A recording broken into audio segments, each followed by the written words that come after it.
Hello, this is Mandy from SunflowersAndDors. Welcome back to my channel. This is episode 2 of a page layout ideas book. So last episode we created the front and back cover, the base of the spine. We kept the inside papers size. We cut our strips of fabric so that we're actually going to attach those papers together. Today what we're going to do, we're going to start off by cutting the piece that I referred to in the spine. Now this was what we had last time. It's 4 1/4 inches wide, and we need some card just to go on this inside piece here. Okay, so that is going to be 8 inches long, or 8 1/4. Let's not forget our extra quarter. 8 1/4 inches long by 2 1/4 inches wide. Okay, and that there should fit nicely inside there, which it does. Okay, so the next stage is we're going to mark on this exactly where we want our signatures to go, because that's what we're actually going to stitch our signatures into. So you're going to need a ruler and you're going to need a pen. Now you can get some of those pens, I can't remember what they're called, but they're ones where you rub them out if you've or you use a heat tool to rub them out. If you've got any of those, they would be brilliant for when we actually attach the signatures and sew those in place. So if you've got some, fantastic, keep hold of them, but for now you just need a ruler and a piece of, or in a pen, or ruler, pencil. Okay, so if you've got a, I've got to clean this mat. If you've got a mat that works in inches, this is probably going to be a lot easier for you. Mine doesn't, it does centimetres. So all I'm going to do is I'm literally going to mark the card in every half inch. 1, 2, 3, 4, 5, 6, 7, 8. Perfect. So you actually have 8 lines there. We're going to do the same here.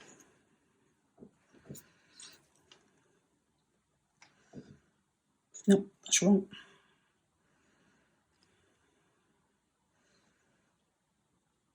Nope, that's right. I said before I'm number dyslexic, I'm sure I am. So 1, 2, 3, 4, 5, 6, 7, 8. Perfect. Okay, so we're just now going to join these up and try to be as spot on as you can.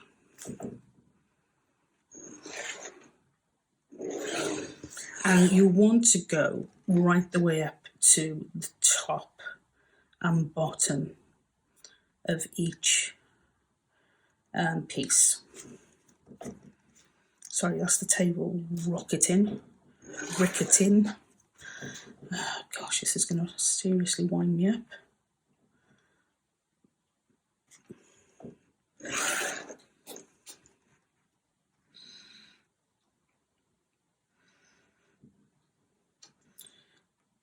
Sorry for the silence. I'm one of these people who, do you know when you're concentrating? I can't cope with any noise. Even watching telly, if I'm working, I'm not one of these people who can have the radio on or watch telly or whatever in the background, because it just completely distracts me. I don't know whether you call that a one-trick pony, or I'm not a typical multitasker. Okay, I'm going to turn this one around here just to do that. Okay. So, we have got 8 lines. 1, 2, 3, 4, 5, 6, 7, 8. Okay, and this is going to fit inside of our spine like that. And we're going to glue that before we attach it. And what we're going to do is when we start to put our signatures in place, we are going to use these lines top and bottom. We've got about 1/8 of an inch top and bottom spare, and we're going to use that to sew our signatures in place. So that is our signature, our spine rather, ready to go with the rest of the bits and pieces that we've done. The next thing I want to do, excuse me while I move over, the next thing I want to do is decorate the covers.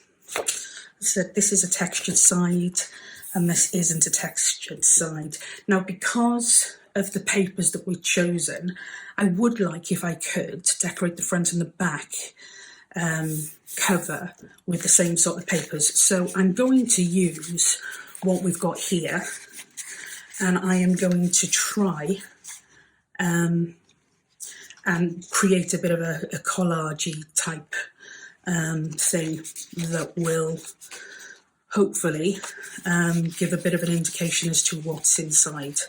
I'm not going to use all of them because I would like to use some of these for the inside bits that we do, but I'm probably going to choose some of the more generic stuff.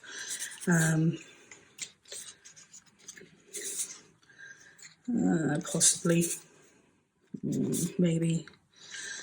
I'd like it to be quite warm in colour, so I'm going to kind of go for the warmer tones. That would probably look really nice. Those two are maybes. Maybes. Okay, so what I'm going to do with these is I am literally going to cut them. They don't have to be perfect. I'm going to cut them into rectangles, into smaller square pieces.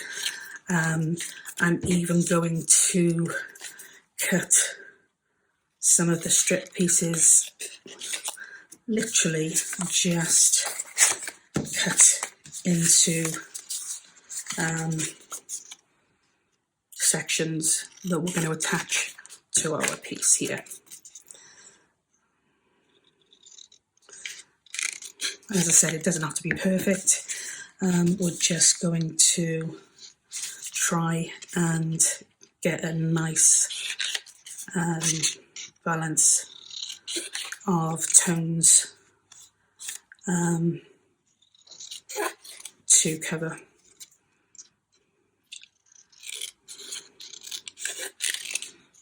Okay, and what we're going to do then as well, I like some of these numbers, so I think we're going to put some of these numbers on if we can.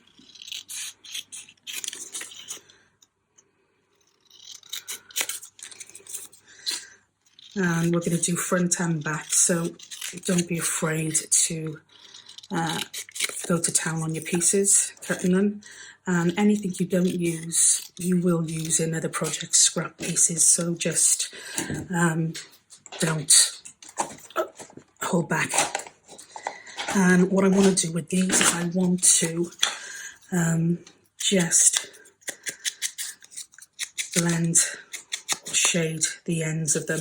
Now, a lot of people probably won't want to do this because when you do collages or masterboards, a lot of people like to see it all blend into one, whereas this type of shading or distressing will actually really highlight the piece separate from the rest of the pieces that you're putting on.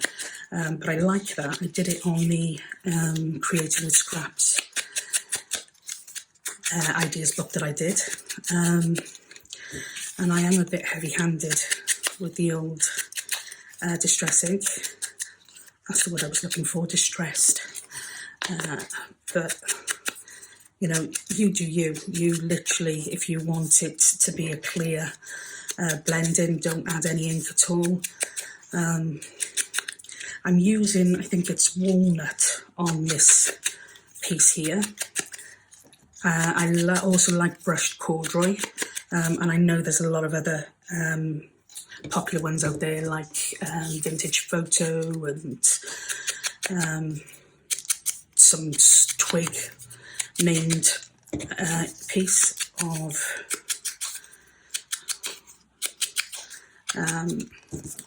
some twig named, I'm trying to think of what it is. I want to say twisted twig, but that's probably completely wrong, and I'm going to sound completely silly. But yeah, there's loads of different colours, browns out there. You can even use blacks. I'm going with quite a dark brown just because it's going to kind of be a good indication of what's inside the folio, or the journal, ideas book, whatever you want to call it. Okay, so with these pieces, what we're going to do is we are literally going to cover the front of our journal. So probably about an inch of this will be covered in material. So if you've got pieces that you really want to kind of like highlight, then I would say to you, don't put them on this original piece here, because you will waste them. So yeah, all I'm going to do is I'm going to use 3-in-1. I don't know whether that's a good thing or a bad thing to use with this, but I'm going to use 3-in-1 because I don't want this to lift. I mean, you could always stitch it back down in fairness if it does lift, but I would just prefer to get it right the first time. If you can see my head popping up, then I do apologise. Yeah, so I hope you've all had a really, really nice Christmas. It's funny, isn't it? You spend so much time with the build-up. You know, it's Christmas in 12 weeks. It's Christmas in, 2 weeks, and Christmas in 4 days, and all of a sudden Christmas is gone and we're back to work and back to normal life. But I do love the Christmas season. I love the lights and I love the movies, I love the music, and I really like how nice people are as a whole. Not always, but I think people do tend to try and be that little bit nicer, don't they, Christmas season.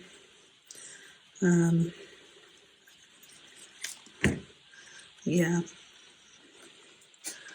Okay. And as you see this coming together, you'll know whether or not it's what you're after. And if there's bits that are missing, then don't worry too much, because we can use some slivers, and anything that kind of falls over we can cut off and just tidy up. Oh, that wasn't high enough. It's the good thing about this 3-in-1. I don't know whether any of you experienced the Fabri-Tac. Once it gets to a certain point, it's virtually impossible to get out. And I have found some of these bottles that are a bit softer and a little bit easier to use. But this 3-in-1, for some reason, just seems to be so much easier. So it tends to be my go-to now, to be honest. She says that she's trying to get it out, but no, it is definitely easier to use. And it's about the same price in the UK as Fabri-Tac.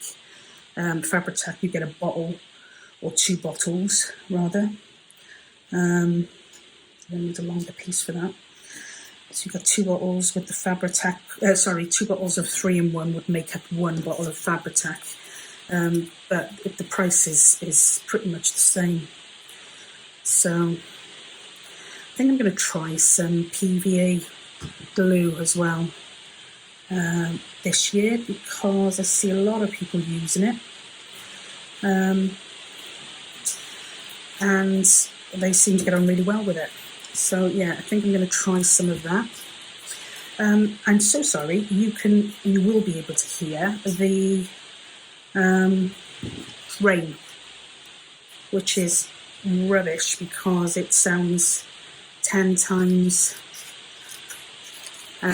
louder when it hits the conservatory roof for some reason. So if you can hear that and it's distracting, I am sorry. If it gets too bad, then I will just have to stop filming for a little while. It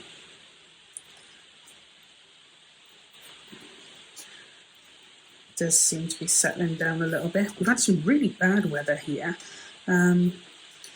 It's rained all through Christmas. And then I see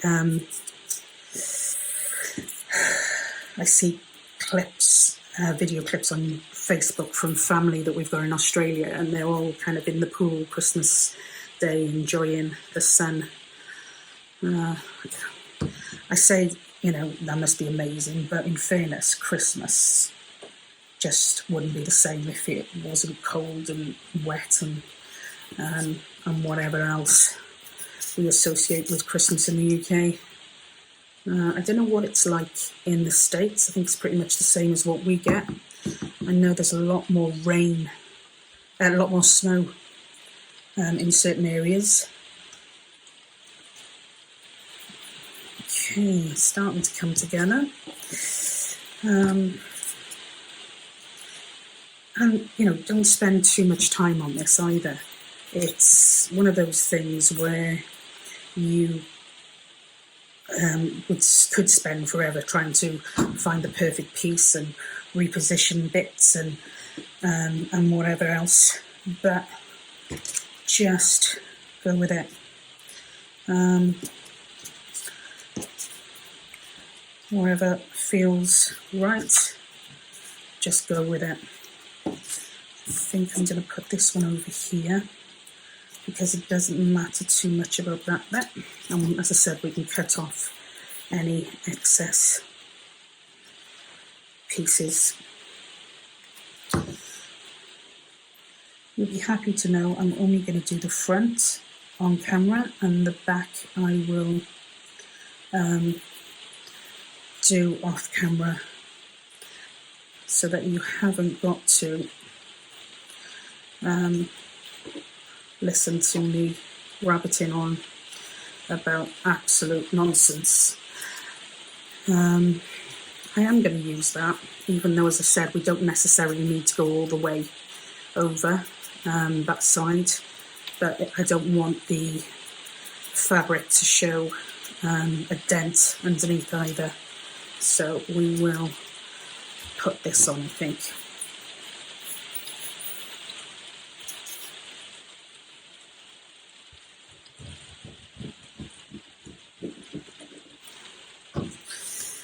Is that been long enough? Maybe, maybe not.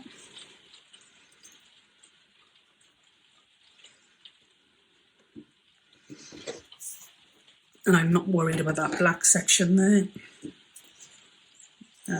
or any of these bits here, because as I said, they're going to be covered. So it's just now about covering this bit here. I'm going to take that bit there off, I think. Sorry, I've got to remember to stay on camera, because when I'm cutting, I've got to have the material right up in my face so I can see what I'm doing. Yeah, okie dokie. Okay, almost there, almost there. Look at that. That's this ink is an absolute terror to get off once it's on. So yeah, that's going to be my afternoon, I think, trying to clean, distress. I think that one might be an oxide. and they tend to be a little bit more, I think they tend to be a little bit more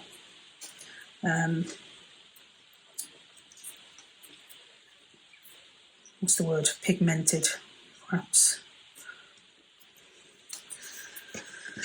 Okay, so we are getting there, getting there, getting there, getting there.